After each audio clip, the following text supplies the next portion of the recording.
Good morning. I hope you're having a good morning. We're going to start talking today more about solutions, and solutions are a big part of chemistry. And in the identification of an unknown compound lab, in the empirical formula lab, all these kind of things, we use solutions. So we'll kind of go now more into what exactly it's all about. And some solutions create light when you plug electricity through them, and some solutions do not. And we'll talk about why some do and some don't. But the most important thing to know is that this is the SOL solution. And outside of chemistry, SOL has a bad meaning of the word I can't pronounce and stuff like that because this is a G-rated class. But in my world of chemistry, SOL, unfortunately, is the beginning of lots of different names. So I want to talk about some definitions before we go on. And like I said, this is a chapter on solutions, the first of our SOLs. And in a solution, you have two components. One component is called the solvent. And the solvent is usually going to be water in our case, but the actual definition of a solvent is that your solution is going to have a physical state, which is usually like liquid, okay? And the solvent's physical state will be the same as the solution. So if you have a salt water solution, all right, the solution is like liquid, just like water. Water would be the solvent. The solute, though, is the more interesting thing. When I said salt solution, I didn't say it was a water solution, I said it was a salt solution, because the salt is the more active ingredient. So solute is just a fancy name for that more interesting part. So again, notice lots of SOLs, all right? Solution is solvent plus solute and stuff. And on top of that, we're going to talk a lot about when things are soluble and insoluble. And soluble just means that you have a solution that forms. Like all of your solid goes away, it dissolves. An insoluble salt is when you put, say, a solid into water and you can still see the solid once it's done. So soluble means that it dissolves well in water. Insoluble means it doesn't dissolve well in water. And if something is soluble, that's when you have a solution. That's when you've got the things we're going to talk about. And solutions are solvent plus solute. So the first thing we're going to do here is we're going to figure out some rules, like when things dissolve and when they don't dissolve. And this guide right here is going to be the focus of most of this chapter. And this is an example of what's called a solubility guide. And if you've taken other chemistry courses, you might have seen different solubility guides. We're going to use this one here for Chem 221 and actually all the way through Chem 223. In the lab this week, we're going to have some practical experience of how this thing works. In the guide we're going to use here, which is on this slide, there's basically things that are always soluble with a couple of exceptions. And then in the bottom of the guide, there's things that are always insoluble, i.e. they don't dissolve in water, with a couple of exceptions here too. So for example, anything with a sodium ion, sodium chloride, sodium nitrate, sodium blah, blah, blah, and you don't know what blah, blah, blah is, but you hear that sodium ion, always soluble. Sodium ions are really, really into water, all right? So again, maybe you know what the sodium is, maybe you don't know what's with the sodium. It doesn't matter. It's the sodium which counts. And anything with sodium, potassium, ammonium, nitrate, chlorate, perchlorate, and acetate, all of those, for us in this class, always soluble. I'd like to focus on this little group right here because we're going to pop up with this a lot. Chloride, bromide, and iodide compounds are usually soluble unless they're with silver ions, this weird mercury 2 plus ion, or lead 2 plus. And so, for example, sodium chloride is definitely soluble, all right? But silver chloride, Ag plus with Cl minus, would not.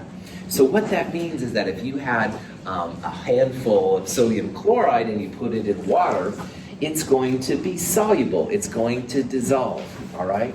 On the other hand, if you had a handful of silver chloride and you threw it in water, this is an exception. This means it's not going to dissolve. This would be an insoluble compound. Down here, it's the opposite. These are insoluble unless these exceptions are met. So I'd like to show some examples of how this works. Let's say that I asked you, is barium nitrate soluble? i.e., does it dissolve in water when you make a solution? Well, nitrate is right there. Nitrate is in the always soluble category. So nitrate is kind of like sodium. It could be nitrate, and you don't know what that first thing is. You hear the nitrate, anything with nitrate, it's going to be soluble. And in chemistry, we would write BaNO3,2AQ like that. That's just a way to show that it's water soluble. Barium chloride is another example. So again, what I would do is I would go to this little part right there, and chloride is usually soluble unless it's with silver, mercury, or lead. And barium is not silver, mercury, or lead. So this one is another one that we would say is AQ. It's going to dissolve. So what this means is, again, you have a handful of barium chloride, and you throw it in water. And by the way, you should use scupulas, not your hand, because your hand has water on it. But anyway, prop that back on. This means then that it should dissolve in water. It should be AQ. But on the other hand, if you have barium sulfate, now if you go down here to sulfate, that's this last one right here, sulfate is usually AQ unless, if you look over here, it's got barium. Barium sulfate is an example of a compound which is not water soluble. It's insoluble. And if you have something that's insoluble, you wouldn't write it as BaSO4AQ. You would write that as BaSO4 solid. The water does not break up barium sulfate into the ions. If you can see how these three examples work here, then you're good to go, all right? It's not a very sophisticated list. There's a lot of these ions which are always AQ, and like I said, this is kind of an important little row right there, so make sure you know that one. Yeah. Are we memorizing?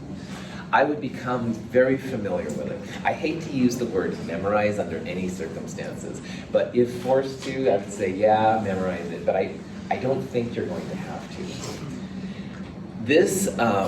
These ones, going along with what Avenir said, are kind of my recommendations, all right? And anything with sodium, potassium, lithium, ammonium nitrate, chloride, and acetate, those are always going to be AQ. So those are ones that we're going to see a lot, they'll pop up a lot, and if you see them, you just know they're automatically AQ. Now, most of the time, sulfates, chloride, bromide, and iodide are soluble too. But barium sulfate, it'd be like one of the exceptions to it. So again, memorize is such a strong word, and I don't like using it. On the other hand, this would be a good kind of place to start, in between memorizing.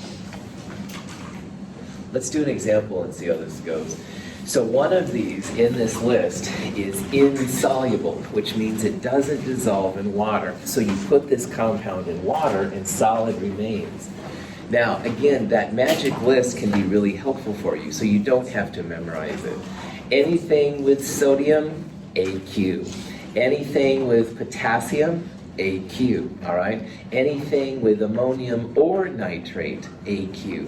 So right away, those you can disqualify. Remember, sodium with anything, sodium hydroxide, sodium blah, blah, anything, that's going to be AQ because of the sodium. And potassium and lithium are the same way. But like we talked about earlier, most of the time, chloride, bromide, and iodides are AQ as well, but lead 2 plus is one of those exceptions. So in this example, it's the PbI2, which would be insoluble. So you would say that PbI2 does not dissolve in water. That's one way to say it. It's insoluble would be the second way. And the third way is you could actually write PbI2 with a solid next to it. And that shows that in water, it doesn't dissolve. Most of our class is going to be water-based, so that's why we're talking about water a lot. We'll talk about other things later on. Any questions? Okay. Potassium permanganate is an ionic compound. It dissolves readily when mixed with water.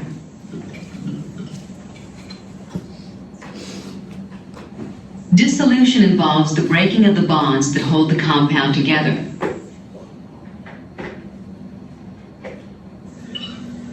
The ions become distributed throughout the water, forming a solution. It's a really pretty purple color of a solution.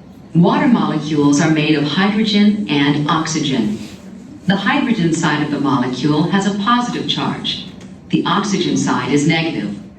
When water molecules contact an ionic compound, such as potassium permanganate, their positive sides are attracted to the negative ions of the compound, and the negative sides of the H2O are attracted to the positive ions in the compound. These attractions allow the crystal lattice to break down, and the compound dissolves. Anything with a potassium ion is water soluble, and you'd write AQ next to it. But why it's soluble is kind of cool, because we talked about in the last section, ionic bonds are very strong. They're three-dimensional lattices, positive, negative. I was shaking people's hands. I don't have to shake your hand right now, Tiff, but yeah, all these things try to show that ionic bonds are strong. But water is almost magical, and I should probably use that in science, but I'm going to use it anyway. Water has, as we're going to see, a slight positive side and a slight negative side. Water, we're going to see later, has kind of a V shape, and the side closest to the hydrogens has a little bit of a positive charge, and the side opposite the hydrogens, where there's just oxygen, that's actually a little bit negative. So water gets in between the Ks and the MnO4s, the K plus and the MnO4 ions. Around the positive side, the negative oxygen will come in, and they kind of surround the K plus, and they pull the K plus away from the ionic lattice. On the other hand, when you have a negative ion like permanganate, the positive hydrogens come into the negative permanganate, and the positives surround it, and they also pull them away. This is an example of when something has become hydrated. It's been like water molecules surround it, and that's why you make solutions. Normally, to melt KMNO4 into a liquid, hundreds upon hundreds of degrees Celsius. But little water can do this at room temperature. It's one of the things that makes water really special. In some ways, Chem 221 through Chem 223 is a class that's basically talking about the virtues of water and how powerful it is for our life and stuff like that. But anyway, I digress. If you see an ionic compound dissolve in water, the positive part and the negative part become surrounded by ions. And really, we should write them as K plus aqueous and MnO4 minus aqueous. In a pinch, when time is short, KMnO4 aqueous is fine. But really, the ions are separating from each other in water. Water's really cool how it does this, and most compounds don't do this kind of thing. Now, the way that we know that there's ions present is usually what happens is we shove electricity into them. And this is something besides burning that a lot of chemists like to do, like to shove electricity into things. Because anyway, if you have a compound where you shove electricity into it, and if you have like a little light bulb, it pops up or something like that, some way to test it, this is what an electrolyte is. And like Gatorade loves to talk about electrolytes in their liquids and stuff. But really, an electrolyte is just an ionic conductor in a solution, usually water. So Gatorade does have some kind of electrolyte system in it, but electrolytes are much more broad. And anytime you have an ionic compound that dissolves in water, then you're going to have those positives and negatives, and that's going to make an electrolytic solution. So your KMNO4, that purple solution we saw earlier, that's going to be a great electrolyte. I would even call it a strong electrolyte because it dissolves so well. Copper 2 chloride from our empirical formula lab also dissolves really well in water. That kind of blue solution you saw in the empirical formula, that's a strong electrolyte. Sodium chloride dissolves really well in water. That's going to be a strong electrolyte. Anything, as I said, any ionic compound that dissolves in water from that last list, strong electrolyte, which means it conducts electricity really well. Yeah, so does that mean like mineral water would conduct electricity better than the ionized water? Cool. If the minerals are ionic, and I suspect they would be, David, that would be a fair statement. And what we're talking about here is kind of like absolutes, like it's either all dissolving or all not. You could have just a small amount of minerals that would have less electrolytic effect, but yeah, I would say that they should, absolutely. A strong electrolyte is a compound that ionizes completely in solution. Hydrogen chloride breaks into hydrogen and chlorine ions.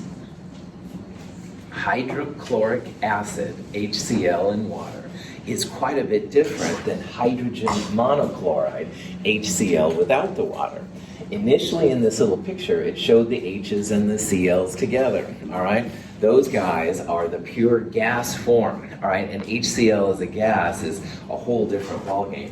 But HCl in water, then all of the H pluses break away from the Cl minuses. HCl is an acid, has to have water. You have to have the ions break up. These little H pluses we're going to see are a great source of energy in reactions. So hydrochloric acid is water with HCl, and the HCl without water, you'd call it just hydrogen monochloride, and there's actually some different kind of things. A weak electrolyte is a compound that only partially ionizes in solution. Some hydrogen ions dissociate from acetic acid molecules, but others may rebond at the same time. Now, along with what David just asked about, you can have what's called a weak electrolyte. And what that means is if one of these things, it dissolves, but it doesn't have a very strong bulb if you send the electricity through, that just means you have fewer positive and negative ions. If you have positives and negatives, the electrons in electricity can go from one side of the anode to the other side. But if you don't have a strong electrolyte, you don't have a very good signal. Acetic acid is a weak acid. It's the acetate ion with an H. And when that makes it, when those compounds form and they're placed in water, they do dissolve, but only like 1 in about 10,000 molecules actually breaks up to an H plus and an acetate. So acetic acid is considered a weak electrolyte. Sometimes weak electrolytes are just when you have fewer amounts of ions, but for what we're talking about, this is a process on the chemical level. Weak electrolytes just don't make as much light when you place the electricity through them. But on Friday night, if you wanted to go out and celebrate with root beer or something like that, certain organic compounds dissolve really well in water too. Sugar is a good example. I was probably terribly referring to ethanol, which is drinking alcohol, okay? Anyway, those kind of compounds are also things that dissolve in water. So if you're 21 and over 19 in Canada and you have a martini or something, that has a type of vodka usually, or gin. Those are basically compounds with ethanol in water. And ethanol dissolves really well in water. But if you try to put the electricity through here, no light goes through. And what that means is the electricity, if you will, goes down like one of these little pieces of metal, and it can't get to the other side. So these compounds are nonmetals plus nonmetal compounds. They don't have any metal. They're all covalent bonds. Covalent bonds can dissolve in water, but they don't have the positives, negatives, so the electricity doesn't get through. And these are called non-electrolytes. So you can see here that when it comes to things dissolving in water, there's basically 3 categories. There's the strong electrolyte, the weak electrolyte, and the non-electrolyte. And these guys here, the non-electrolytes, those are basically things with covalent bonds, nonmetals plus nonmetals. The strong electrolytes are when things dissolve well, and that's most of what we've talked about. We'll talk about weak electrolytes here in a bit. All right. Some compounds that dissolve in water, such as ethanol, do not dissociate into ions at all. Such compounds are called non-electrolytes.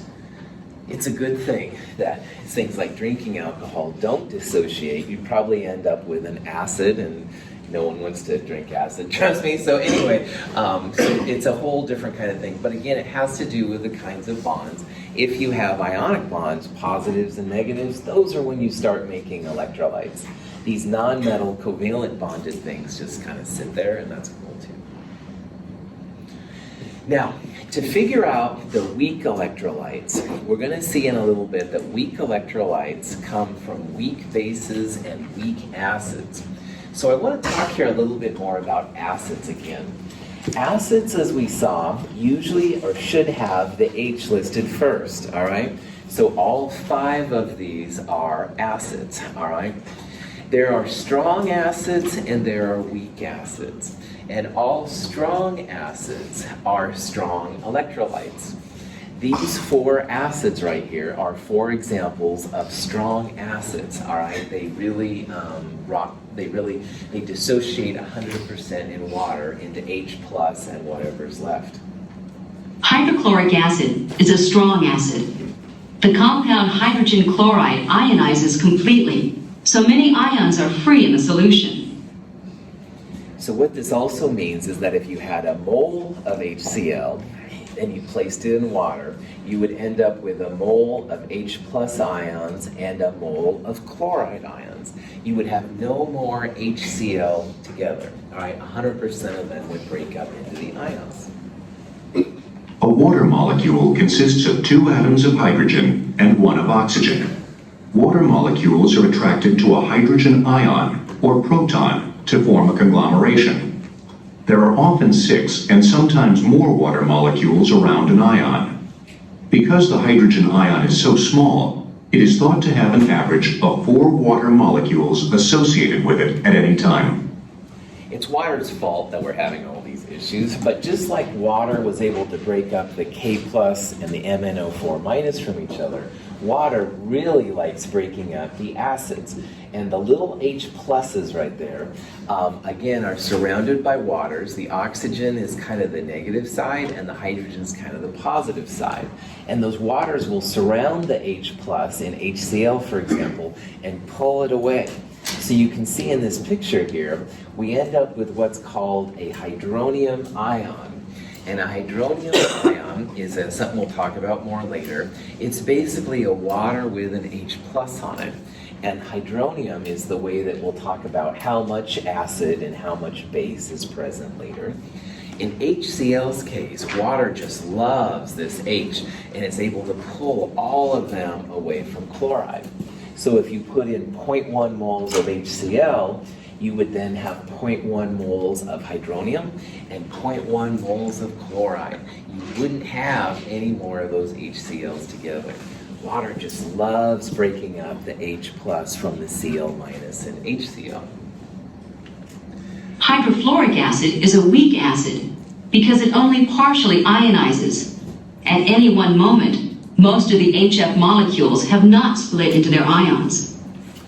But hydrogen sometimes has a stronger attraction for the rest of the species, and water can't break up all of them. These are examples of what are called weak acids. And in a weak acid, you might have, say for example, if you put 1 mole of acetic acid in, you might have only a small percent of it actually making an acid. Remember that to make an acid, you have to have the H plus basically by itself with water.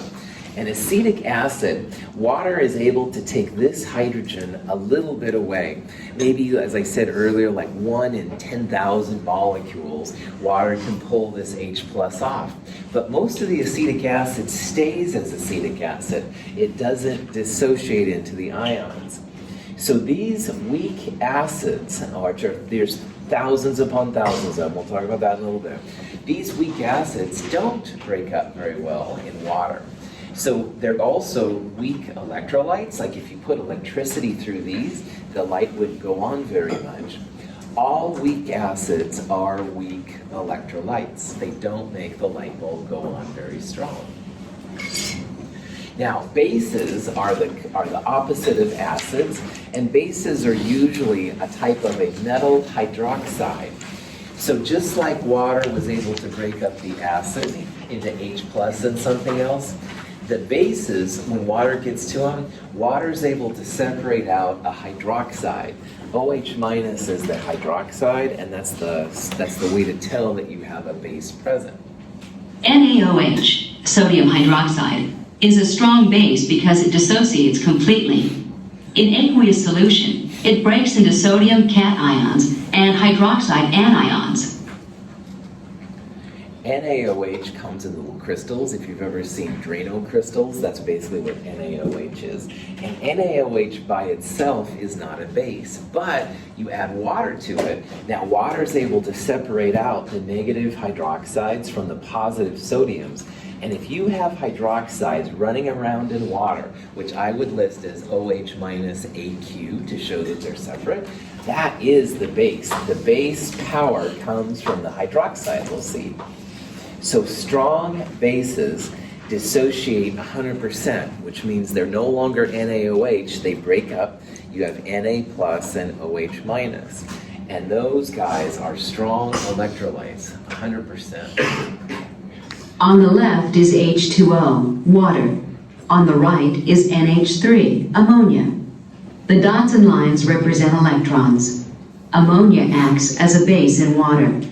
It removes a hydrogen ion from water to create hydroxide and ammonium ions.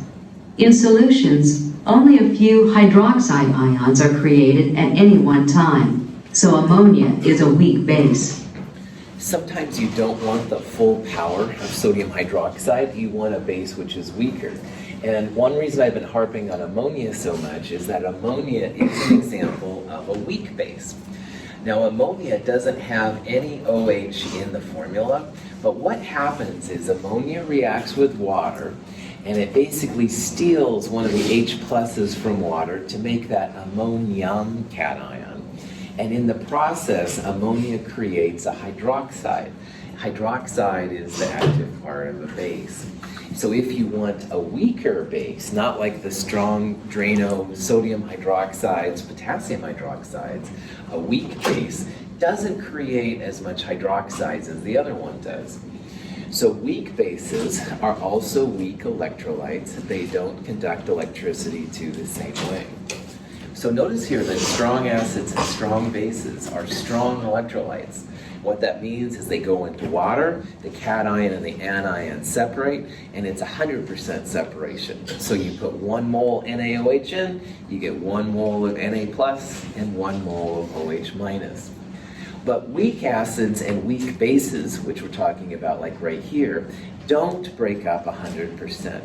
So for example, with ammonia, if you had 10,000 molecules, maybe one of those 10,000 would break up to create a hydroxide.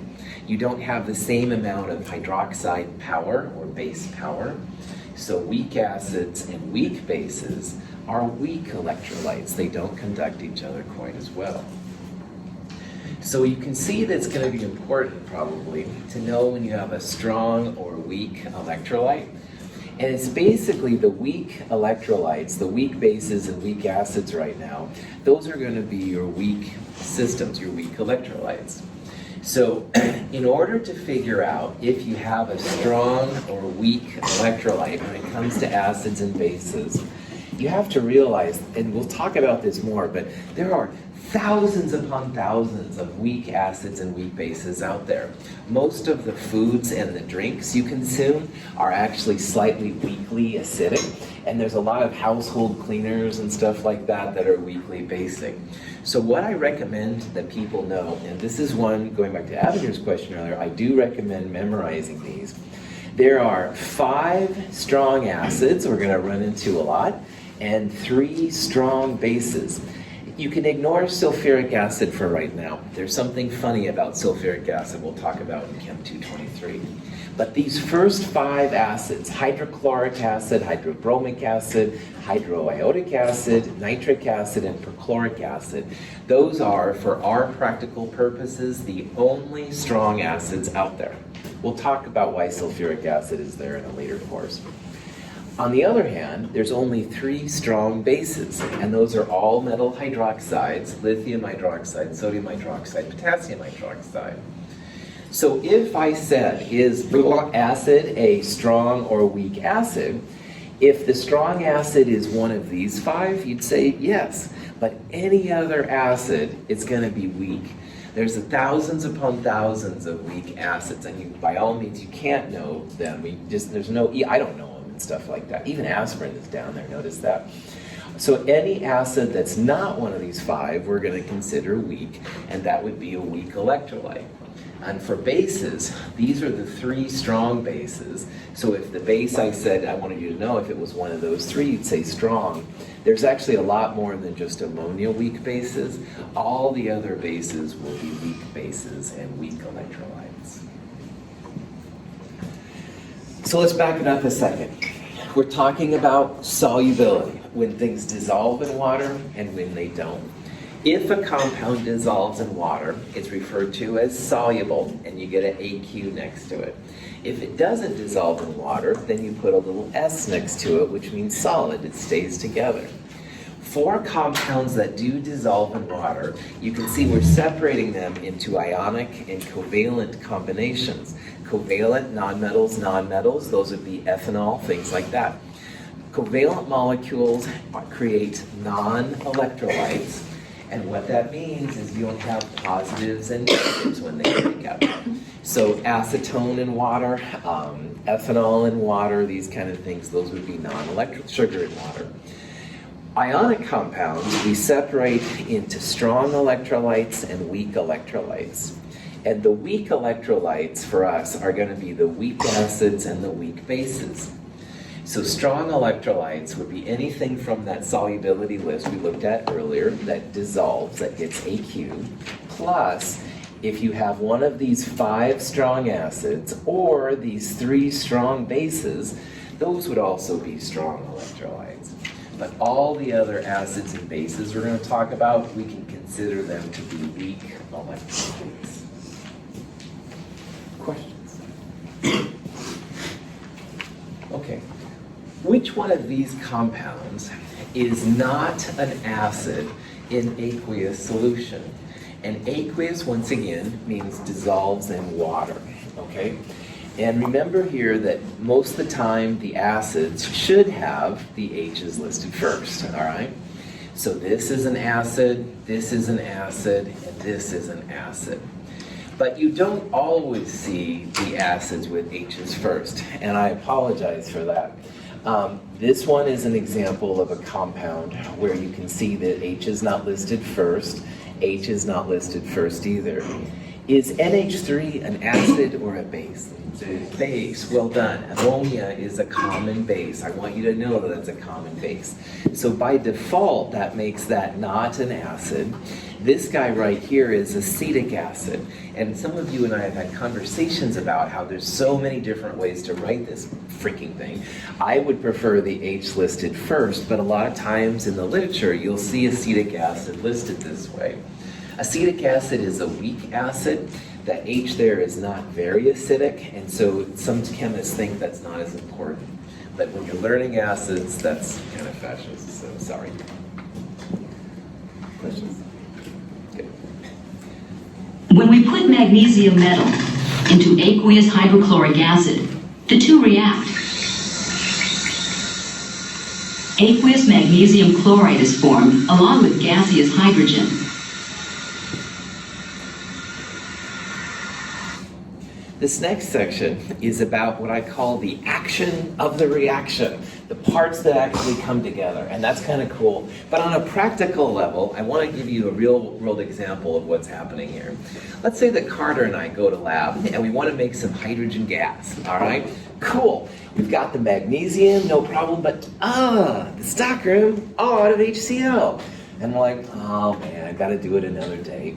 But if you know about the action of the reaction, you'll be able to see that you can replace HCl with another compound that hopefully you have in lab and still make your hydrogen gas.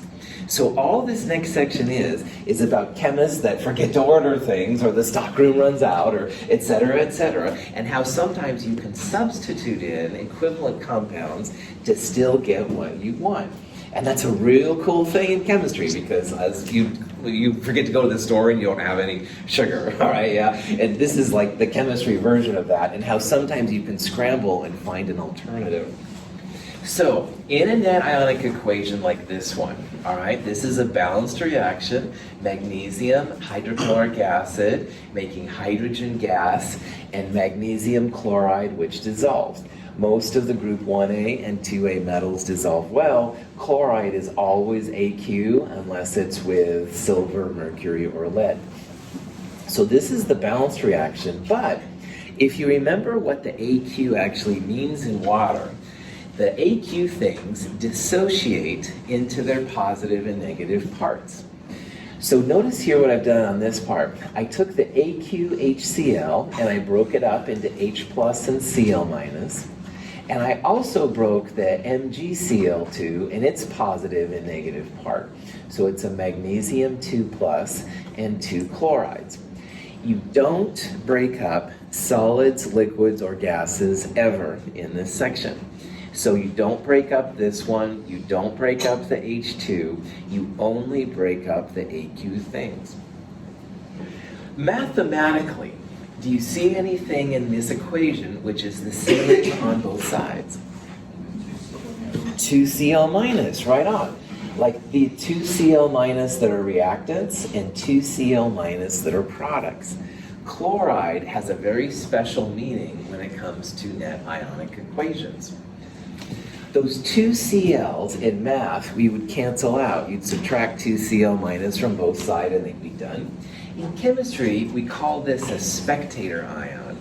And what that means is that chloride is not participating in the chemistry. The action of the reaction is the magnesium metal and the H plus ions creating H2 gas and magnesium 2 plus. If we don't have any HCl in our lab, no problem. Maybe you could use HNO3 nitric acid because it's only the H plus which is doing anything. So if you had nitric acid, you'd have 2 NO3 minuses there and 2 NO3 minuses there. Nitrate would just be a different spectator while still having the same chemistry go down. So a spectator ion is an ion that literally like steps back and says, hey, you guys go for it, I'm just gonna sit over here and chill. All right? And in this case, as you can see then, something's going on. Yeah. In this case, we use any Yeah.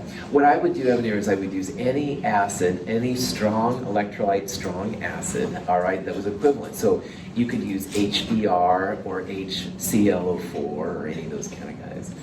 Cool.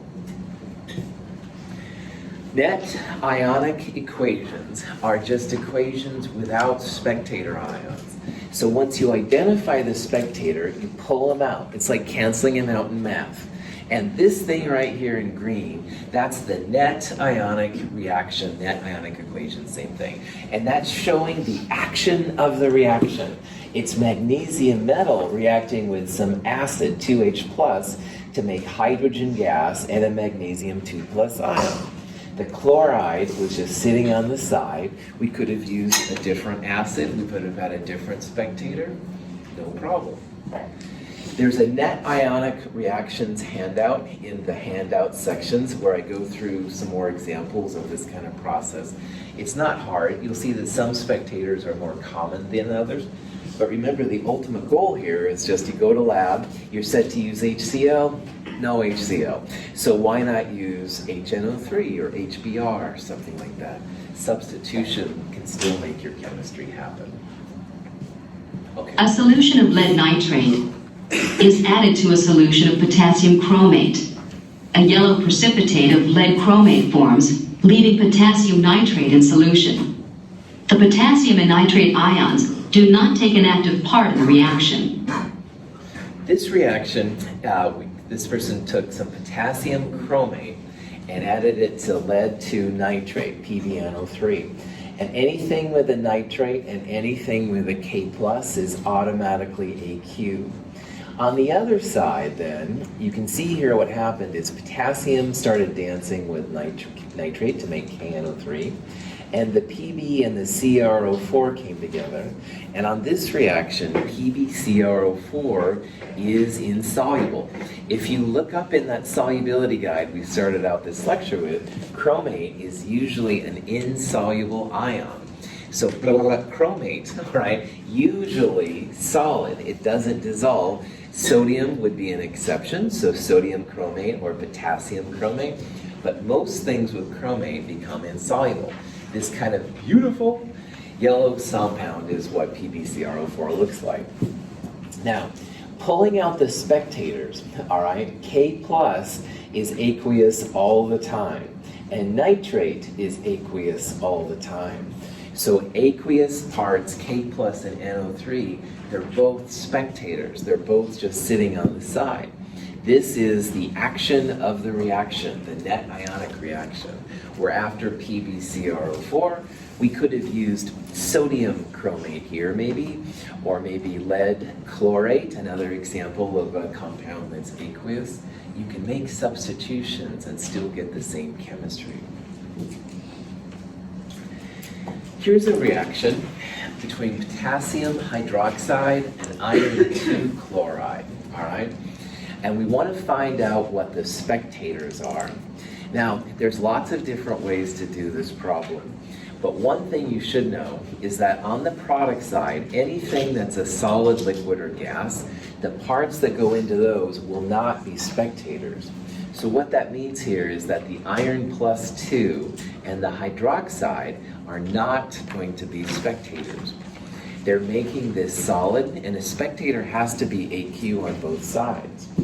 You can see here, though, how KCl is AQ, K in this one is aqueous, and Cl in this one is aqueous. K plus and Cl minus are both spectators here. They're both just sitting around and hanging out. This reaction is really iron plus 2 hydroxides making FeOH2 solid.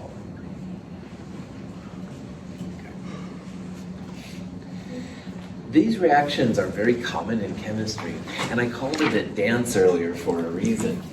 A lot of times you'll have two ionic compounds coming together with a positive and a negative part, positive and a negative part. And it literally is like a dance. And I don't even dance well, or sing for that matter, in the shower. But anyway, in a dance, a lot of times they'll say, do-si-do, square dancing. All right, anyway, whatever. A lot of times in people-based dance, all right, they'll say, all right, now change your partners. And it's in a heterosexist world, which of course it's not anymore. But anyway, cations will basically swap partners. All right, they'll swap partners with the anions. Or the anions will swap partners, doesn't matter. But if A was dancing with X, this positive was dancing with this negative, the positive goes over, pushes out the other positive, and the positive then is dancing with the new negative, all right? And the same thing for the other side. The B and the X come together. You can think about B pushing A out. It doesn't matter.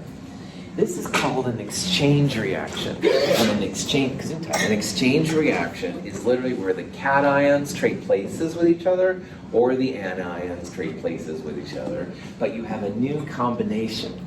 And exchange reactions are sometimes also called double displacement. And there's a lot of chemistry patterns we're going to see where these double displacement, where these dancing kind of things go through. When we combine solutions of lead nitrate and potassium iodide, a colorful material appears. This is actually a solid called lead-2 iodide. So in this reaction, lead-2 iodide is actually a pretty cool yellow color. It's used in yellow things sometimes. And what's happening here is lead is like A and nitrate is like X.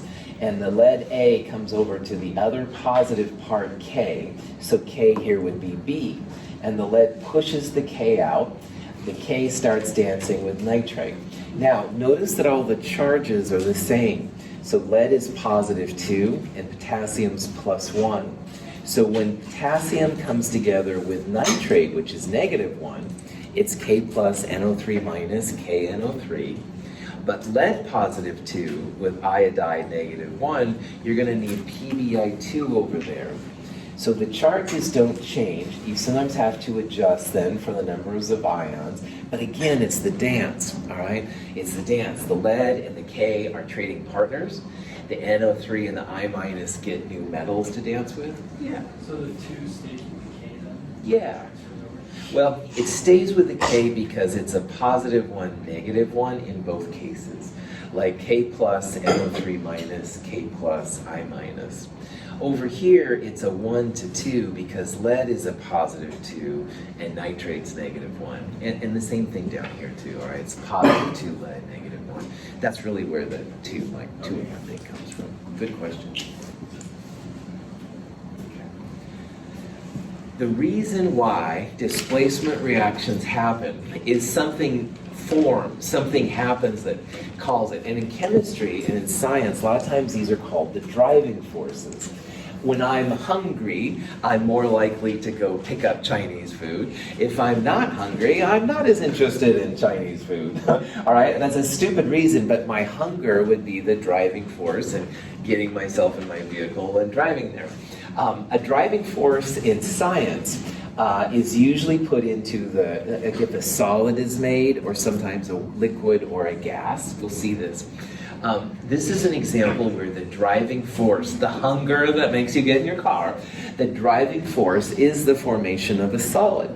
The solid is, I'll show you a video, the solid forms, it crashes out of a solution. This is the problem, this is the thing right here. This is an example, again, of an exchange reaction. The iron and the sodium are trading places. Back to Avenir's comment, sodium is +1 and iron is +3. So that's why we need the 3's there. Iron is still +3 down here. Hydroxide is still -1, so you need iron 3 hydroxide. But sodium and nitrate are both 1 to 1, +1, -1. So the 3's end up right there. This is the driving force. It shows up in the net ionic equation. It's the reason why we're forming it. And to make this, you needed an iron 3 plus and 3 hydroxides. This is an example of what's called a precipitation reaction. And a precipitate is nothing more than a solid that forms upon mixing other chemicals together. In the test tube, we have an aqueous solution containing iron 3 ions. To this, we will add a solution of sodium hydroxide. A precipitation reaction occurs that produces iron hydroxide, an insoluble metal compound. So the driving force, the reason why this thing happens is because this solid forms. And this is something we'll start talking about, like why reactions happen at all. And if we know the driving forces, we can sometimes figure out what's going on. The precipitation reaction is one of the 5 types of reactions we're going to look at. The second one is an acid-base reaction. The acid-base reaction has a driving force as well, but this one is just forming water. And forming water is actually a really important part in chemistry. The reaction of hydrochloric acid and sodium hydroxide is an acid-base reaction. A color-changing indicator allows us to see that a reaction occurred. Bases like sodium hydroxide and acids like hydrochloric acid come together very easily. They always make water, so the H and the OH start dancing, and the sodium and the chloride, the pieces that are left, those are called salts. A salt is technically a product of an acid-base reaction in my world. The net ionic reaction of this is just the formation of water. Again, forming solids, liquids, and gases a lot of times is a strong thing. And sometimes these reactions are called neutralization reactions. Caleb. So basically with that reaction it makes some other salty tasting water. Yeah, that's right. You would create, in this case it's a table salt, but man, don't drink it because it could be wrong combinations and stuff, so good. When calcium carbonate, marble, is placed in hydrochloric acid, carbonic acid is produced, which is converted to gaseous carbon dioxide and water in a gas-forming reaction. This is the third kind of reaction. It's called a gas-forming reaction. This is calcium carbonate with a really high definition kind of video. It's kind of cool to see. We're going to talk more about what exactly a gas forming reaction is. Oh, I didn't want to show that quick. Well, anyway, it doesn't matter. We'll talk more about this on Wednesday and in lab this week. Have a wonderful day. I'll see you all soon.